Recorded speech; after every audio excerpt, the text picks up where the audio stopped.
Welcome to Big Blend Radio with your hosts, Lisa and Nancy, editors of BigBlendMagazine.com.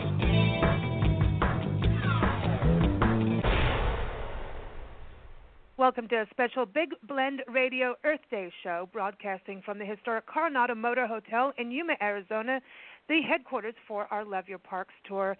We're your hosts, Nancy Reed and Lisa Smith, the crazy mother-daughter travel team and publishers of the digital interactive Big Blend Radio and TV magazine and Parks and Travel magazine. You can see them both if you go to BigBlendMagazines.com. And we have a special guest today, Nancy. Cool. Another publisher. Yeah, we like publishers, yes. We have Andrew-Flach joining us. He's the publisher of Hatherleigh Press, and we love their books. It's all quality of life. And he's joining us to talk about two specific books that can help inform us as individuals and actual entire communities on how to be sustainable and good stewards of the planet. The books are Greentown, USA, The Handbook for America's Sustainable Future. It's by Thomas J. Fox.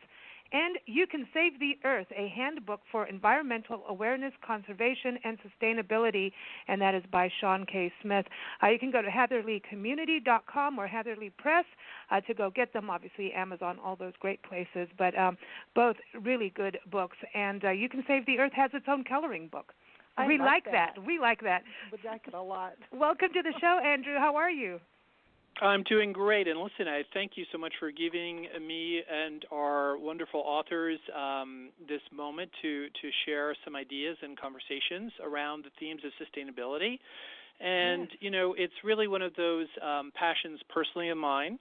As a company, we are known well in the world of publishing specifically for the topic of health and wellness. And it struck me a few years back that, you know, we should really also incorporate the health of the planet as well as the health of its people. And I see those two things as being, you know, so integrally linked that, you know, it really became very important for us to express not only how to, you know, eat better and move more, but also the kinds of behaviors and choices that we can all make to really preserve the well-being of the planet and its environment. So, you know, this is one of our strong platforms, and we're really proud of the great work we're doing with our authors in this space.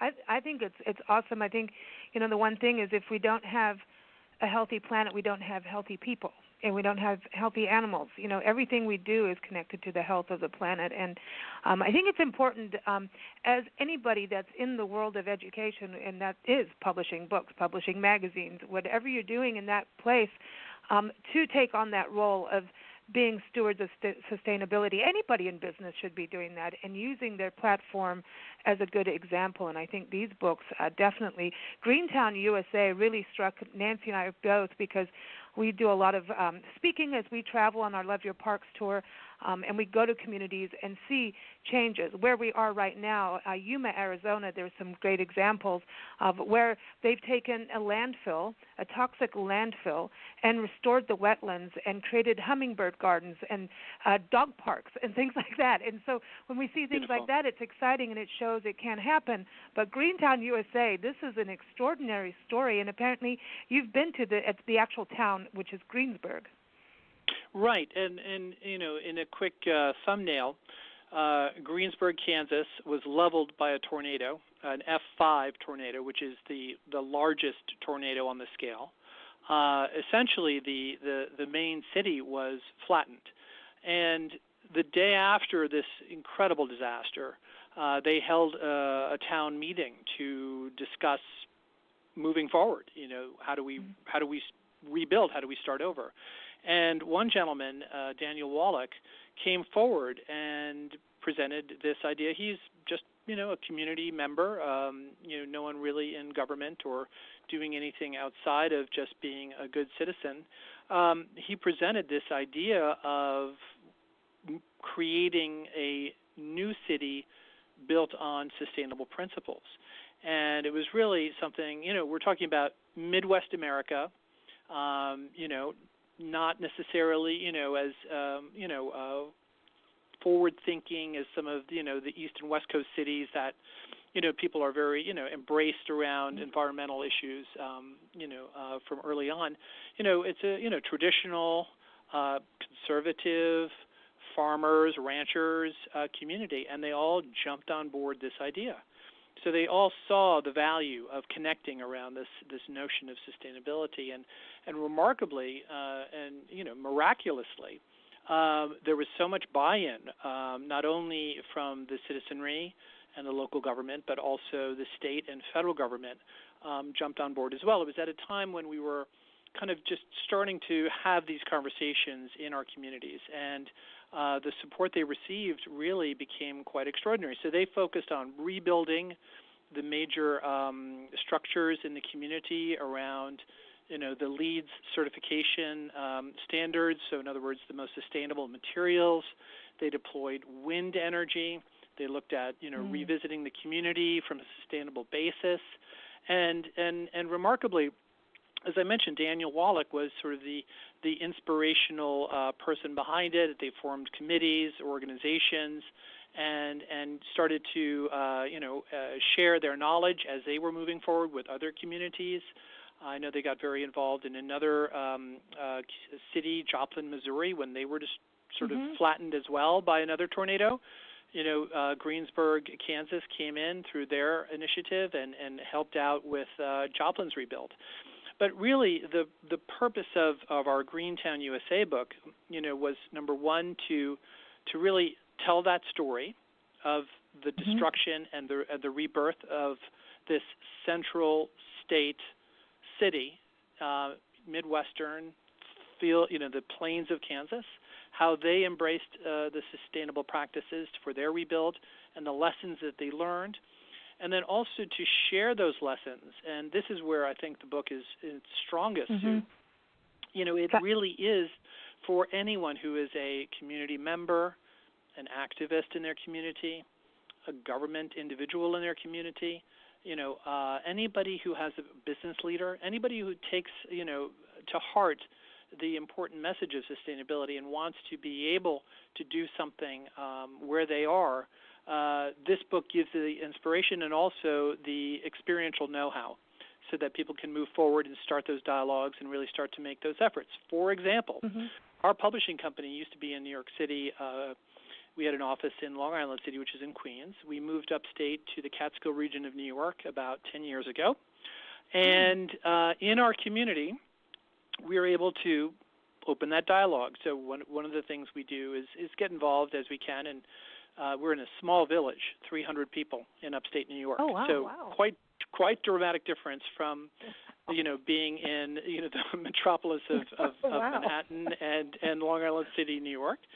But, here, a few years ago, I actually serve on a committee, economic and community development for the village of Hobart. And, we started a dialogue, talked about how we can, be more sustainable, be more embracing of some of these ideas. And to that end, one example was a search for solar energy.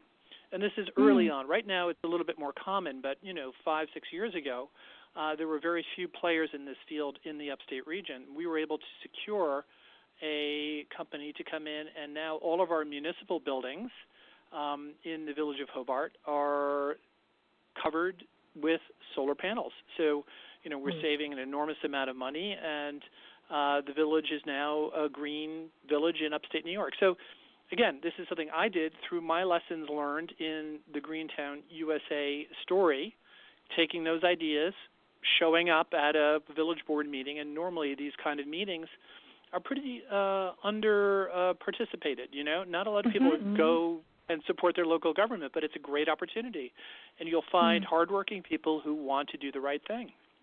And so you show up, bring them ideas, and then hopefully they'll embrace them. And of course, the beautiful aspect of our solar panel solution in Hobart was there was no out-of-pocket money for the government, and we've been saving maybe $10,000 a year. And it's a 20-year lifespan for the installation of the panel. So again, a small example of what a community can do. And whether it's through the village board or through the government or through Rotary clubs or other organizations, there's so much that any one individual can do to, help develop sustainable solutions in their own communities and work together with their neighbors in a positive way. One thing we do as a publisher is we tend to be, I would say, we're not really political, we're more practical. So as we publish in these categories, and for example, the other book that we we'll be talking about a little bit is the You Can Save the Earth book.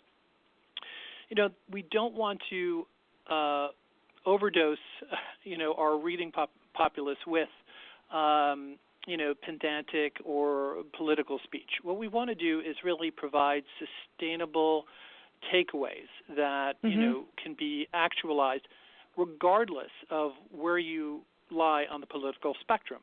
So we hope that our ideas are essential and indisputable so that they will find very little resistance to help people move forward. And even simple things like in the You Can Save the Earth book, and you have a copy of that in front of you? Oh yeah, yeah. Yeah. So so these the two books kind of work hand in hand. On one end, you want your community to be sustainable, so there you have Greentown, USA. But you also need yourself to understand the simple approaches so that ourselves we don't become too conflicted in our behaviors.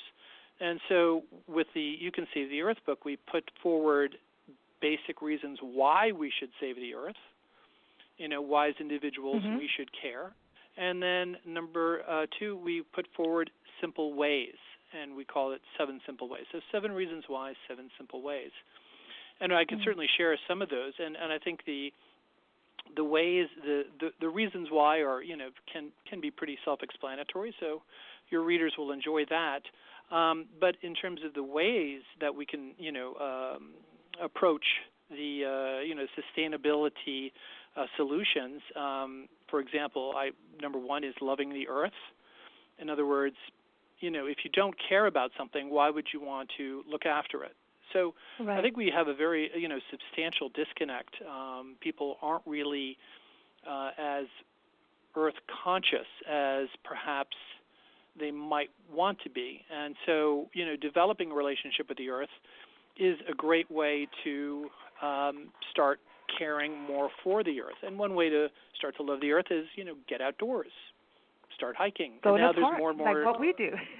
Exactly, and there's more and more knowledge out there saying that 30 minutes in nature, is as good as 8 hours of sleep. Or don't quote me on that one, but still, it's that kind of stress relief. You get this stress relief from being in nature. So, just loving the earth, making wiser choices. Obviously, we make so many choices on a daily basis with what we eat, what we wear, how we get to different places. We need to pay attention to, how we make our choices and consider making choices that are more earth friendly. And we can't get into plastic because that's a whole nother conversation, but. That's something that people are now paying attention to, and choosing it's about to reduce. Being action-based, Yes? and I think that's what is so good about these right. 2 books. And the coloring book is action, and so you're having this tactile connection to the earth when you're coloring in the affirmation. Exactly. So this is very action-based. It's inspirational and action-based, and not. I think the problem we have had in regards to getting, this consciousness of earth and nature and sustainability and coexistence is that it's been done out of fear. It's been done out of, you've got to be a tree hugger. You've got to be a hippie with, go barefoot in the park, which I love to do. It's a good practice, everybody actually. But there's been this kind of drama thing, like, it's like if you're a vegetarian, then, there's like a label that's gone. It's been done in a very negative, fear-driven thing. If we don't do this, we're going to, it's dissolve. Guilt-producing. Guilt, yes. And then people don't want to feel guilty about something, so they just close the subject altogether and do nothing. This gives you an action plan. So then that guilt goes away and you can just dig in. Yeah. Yes, I agree, and I think that in our times, for whatever reason, everything has become politicized, and all politics have become weaponized. So, what does that mean? What it means is a very harsh environment that doesn't really nurture the individual or focus on their well-being long term. And I think we need to, look at ourselves, the individual, the family, the community. And grow from there. And I think that if we all start to make better choices, then we will start to direct, the course in the right direction.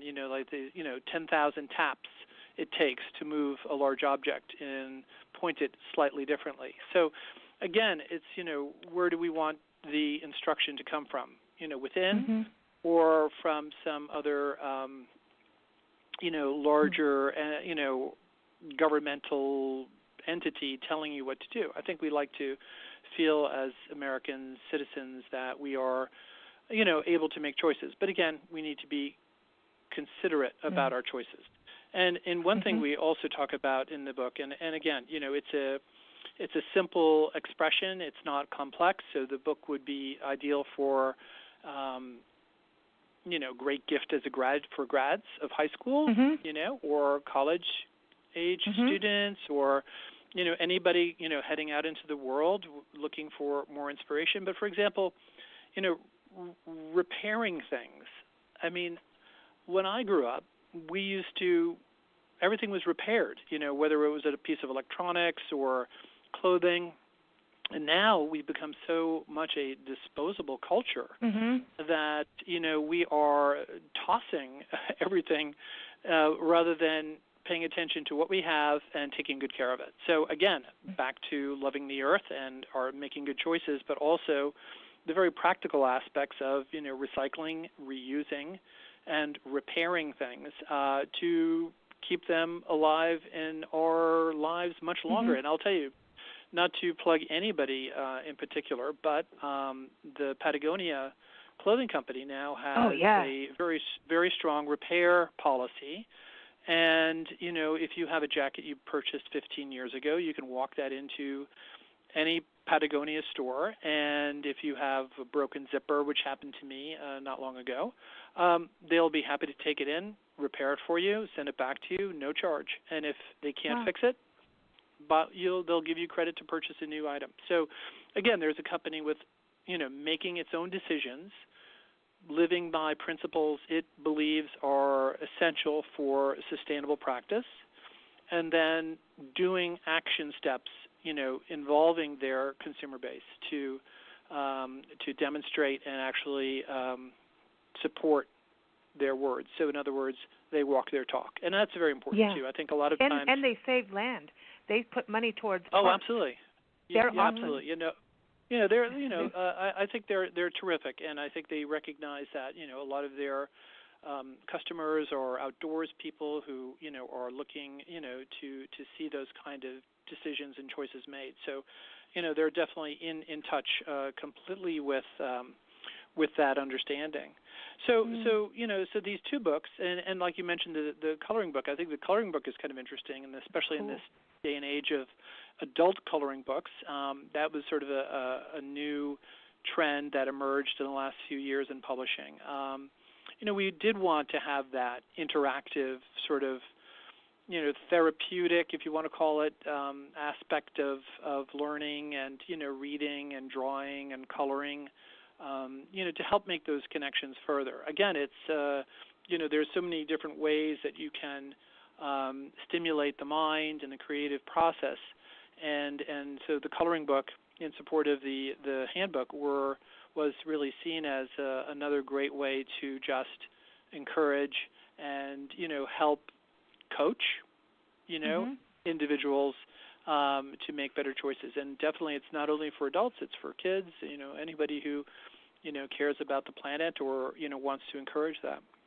And it's not on a screen. It's something there, too. And I think, when you were talking about nature, getting out of nature, we actually, part of what we do is, we're on a quest to document every single park in America. And we started with our tour 6 years ago, and we were on the road for 3 years and we were just covering national park units and their communities, making the connection between community and park.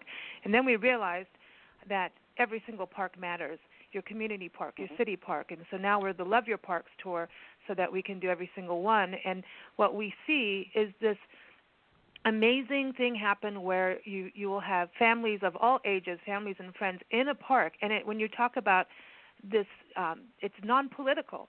And yet park politics do exist.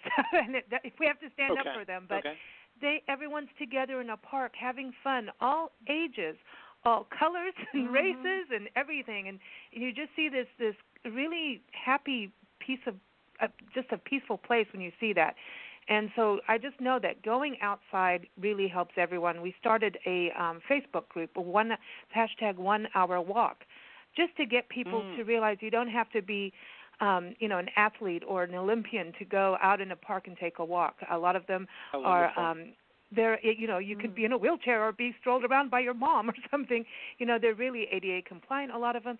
But just to get out and take a look at nature, and like even this morning, we took a 1 hour walk along the Colorado River and watched the sunrise. We do it every single day that we can. And there's something that changes your mind. You reset your brain when you go outside in nature and take a walk. Even if it's in a downtown, you start to notice things. So I think the same thing happens with the coloring book. You're not on a screen. You're actually doing an activity, and that's, again, both books. It's an activity. So I think you'll have, when you have a book that's showing, like Greentown, USA, that book, this happened. This was successful. Here's your blueprint. I think more people will come on board and work together, and that's another benefit of this kind of thing is it's community. And it shows it's possible because I think people really do. Some people feel that it's way out of our control to fix the planet, or that it's going to cost way too much. It's going to, and it's an odd thing to say that it's going to cost too much to fix our planet. Yeah, but I think some people really feel it's everything, all the prices on all the goods that we use every day will go up, and it's expensive to be green.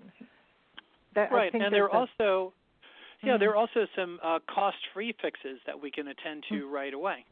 So that you can start making a difference in the next 30 minutes, the next hour, the next 24 hours, just by again making those conscious choices and trying to be more earth aware and practice sustainability. I mean, and we don't need to go in a laundry list of ideas right now, but you'll find them in the book, and I'm sure you have your own ideas that you use in your travels. But I think you're right about getting outdoors. I mean, whether you live in a city or a suburb, thank goodness I live in a rural area, so I really breathe fresh air every day. But for living in more urban areas, I mean, it's they really are becoming more and more artificial spaces. I mean, the cities already, but now suburbia with, the expansion of, shopping and development and so on.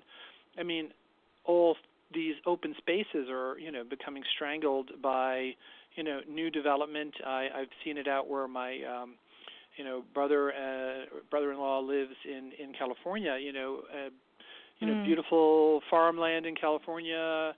Then the next thing you know, they're bulldozing it to put up the next round of housing tract. So, it's definitely something we need to make a conscious choice around to get out of our, human-made environments and go into the natural environments, and seeing it, smelling it, breathing it, touching it, being able to actually connect on many levels. I mean, this is really priceless, and especially starting young people off with that kind of exposure. When we were kids, we would go to summer camp. I know there are some great organizations like Outward Bound, which take teenagers and college-age students to on really amazing outdoor explorations and adventures to help hopefully instill in them this consciousness and value system that will help make good choices in the future of their lives. There's really good organizations out there, and that's one way you can get involved is just, join them or go go on, one of those summer camps. I want to go to summer camp. It was fun. Yeah. I got to play in the dirt. Yeah. Mud pies, man, it was fun. Well, in closing here, Andrew, I have a question I've got to ask you because Sure. I love to do this to our guests. And we have to play music for you. We like that. If you could take a 1-hour walk with anyone in the world, alive or passed on, you could take a 1-hour walk with anyone that you just want to sit and have that moment with. Who would it be, and where would you take that walk? Anywhere in the world. Well, that's a great question, and I lost a very dear friend to breast cancer 5 years ago, and that would be pretty amazing to go for an hour walk with her. And where would I choose? I've been sort of fascinated with the Jungfrau region of Switzerland, which is just breathtakingly beautiful, with the mountains and the valleys and the waterfalls, and so maybe that's where I would choose. But I mean, perhaps in another time. So, but yeah. So you ask, and there you have an answer. That's a good one. Yeah, I'll go to Switzerland. Yeah, with you. yeah. That's cool. So I mean, to be with someone you're close with is something, I think, to share that connection and share that beauty is something really precious. So. I mean, it's something I think you go out and spend time with your family in nature, with your children, with your, loved ones in nature. I think that is really where a lot of this wonderful spirit and care can be inspired and instilled. You can't be angry and walk at the same time. It doesn't work. Well, you can, but you'll be stomping. Good advice. Good advice. Yeah, if you don't get outside, you tend to not remember what we actually have. You get crabby. And we notice, like, whenever we walk right now, we're situated close to the Colorado River. When we walk along the riverbank, every once in a while a bird will come with us and fly a little bit ahead and land and wait, and then we catch up to them, and then they fly ahead again. That's happened several times. And you forget that you have these connections to the wildlife if you don't go outside. You've lost the whole big thing of your life, I think. And it's amazing. Absolutely. We saw that beaver who just sat there. Oh, This beaver just so let cool. us. I mean, we're right there at the water's edge, and this beaver's just looking at us and chomping away, and we're like, Wow. I've never seen a beaver in the wild until we got here, and the only reason the beaver is here, I mean, in the desert Southwest, is because they restored the river, took out the invasive species. It was like over 40 agencies came together, tribal organizations, government, community, came together to restore the wetlands, which I think is an amazing story, of what can be done, like you're saying with Greentown USA. And everyone, again, the books are Greentown USA, and you can save the earth. You can go to HatherleighCommunity.com. I like that you are community.com. That's cool. And, of course, Amazon, all those places, but it's good to go to the website, the main one. I want to thank Margot Carrera. She is a fine art nature photographer for sponsoring the segment. You can shop for her nature-inspired gifts and decor items. Just go to Carrera-Fine-Art.com. And we've got your special song, Andrew. It is Thank called, you, and I really appreciate the opportunity. It's been terrific speaking with you both. Thank you so much for joining us. Here it is. This is Loving the Land by Wally Lawder, who's based out of Tucson, Arizona. You can go to wallylawder.com, and you can keep up with us at bigblendradio.com. Take care, everybody. Here it is, Loving the Land.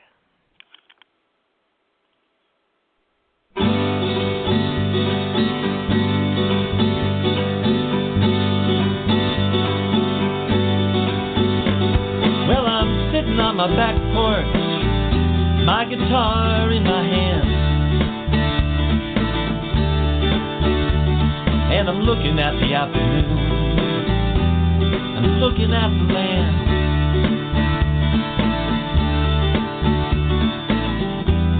It's got that honey-colored light, golden rose reflecting from the sun.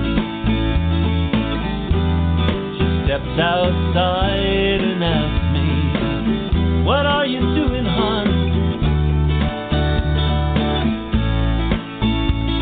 And I'm loving the land. I'm just loving the land.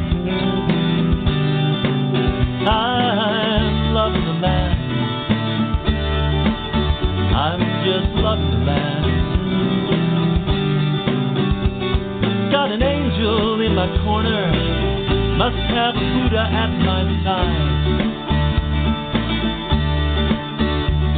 And if I had any worries, I've left them all behind.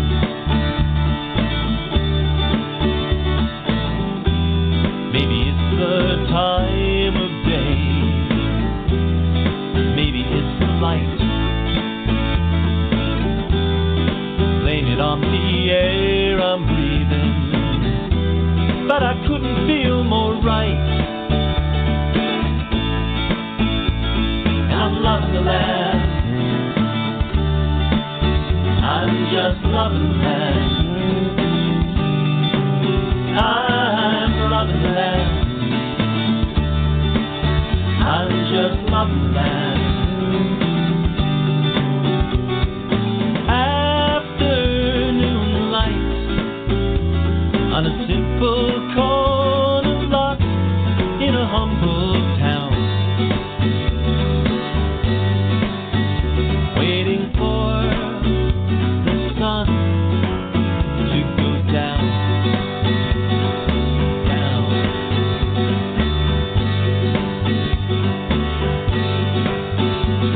Well, when this land was made, it was made from near and far. Molecules and galaxies and mystery and bits of stars.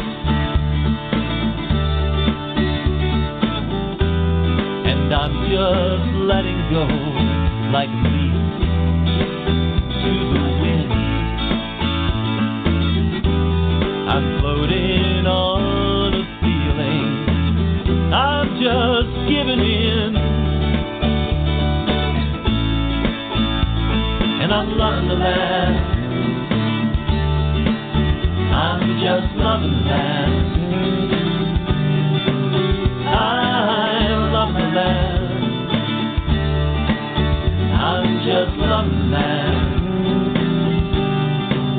This land is your land, my land, from California to New York to Fiji Island. I'm loving the land, I'm just loving the land.